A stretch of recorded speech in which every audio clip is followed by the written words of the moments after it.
Um, I believe that one of the things that in our own generation in the West, especially in the West and the Church of Jesus Christ, that God is restoring to His church is the spiritual discipline of fasting coupled with prayer.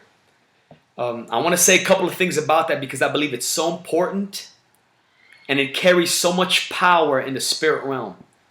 And first, I want to start by saying this: we don't fast and pray to get God's approval. We don't fast and pray to get God to love us more.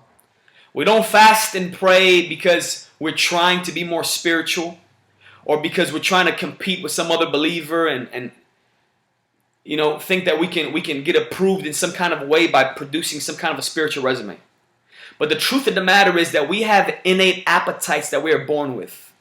Every man is born with an appetite for food, an appetite for sleep, an appetite for love and relationships, and an appetite for God. God has set eternity in man's heart.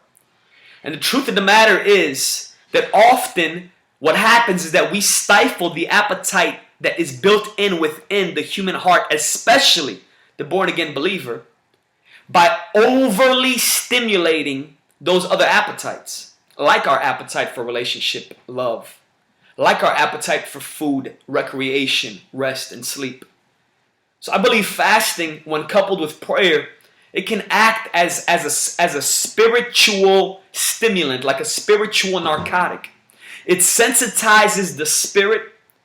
It produces a very acute awareness to the voice of God. It starts to break up the fallow ground in our own hearts. And I promise you, there are areas in our hearts that we are unaware of that start to get hardened little by little. Smith Wigglesworth said this. He said, there are 1,000 parts in my heart that need to be softened 1,000 times a day. I believe fasting acts in this way, in this manner, where it sensitizes our spirit and it opens up a portal, a realm, so to speak, in the spirit to be able to commune more deeply with God. Fasting is a means to an end, and it is by no means an end in and of itself. We don't fast and that is the end result. We fasted. We fast and pray to commune with God. We fast and pray to get past the unbelief that has embedded itself in our minds and in our hearts. We fast and pray as an assault weapon, divine weapons of warfare to advance the kingdom in the earth through prayer and intercession. Listen, the truth of the matter is, you can have the Spirit of God on you.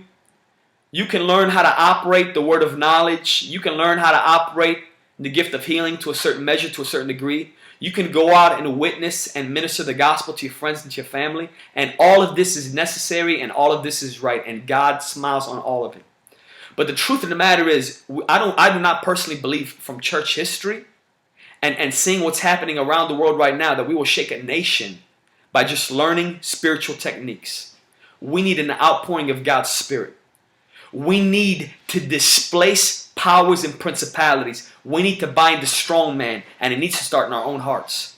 The areas in our own lives that we are completely unaware of, where the Spirit of God wants to move and cause things to come back to life. This fasting will break things off like few things will. And fasting will accelerate intimacy with God, in my personal opinion, when properly used, with a focus on God and not focus on the fast itself. It can accelerate things in the spirit like few things and like few other spiritual disciplines. It stimulates and sensitizes and magnifies meditation, study, prayer, intimacy, and everything else I believe that comes with a genuine relationship and walk with the Lord. It'll break off strongholds in our minds, and I believe it wages war against powers and principalities that we do not see with our eyes and hear with our ears in the natural, unlike few other things will. And I believe the church, and right now if you're watching this, I believe in your heart it's what you want as a believer and as a disciple of Jesus Christ. I believe you want that. And if so, I just strongly encourage you to start to practice a fasted lifestyle. Don't feel condemned if you can only do a 1 day fast at first, a 3 day fast, a 7 day fast, a 40 day fast. But listen, start to practice the discipline of fasting and incorporate it into your life. And ask God for wisdom. There's a lot of good books out there. There's a lot of practical wisdom out there. Use practical wisdom. But listen, make no excuse in the name of practical wisdom for not incorporating fasting into your life. God bless you.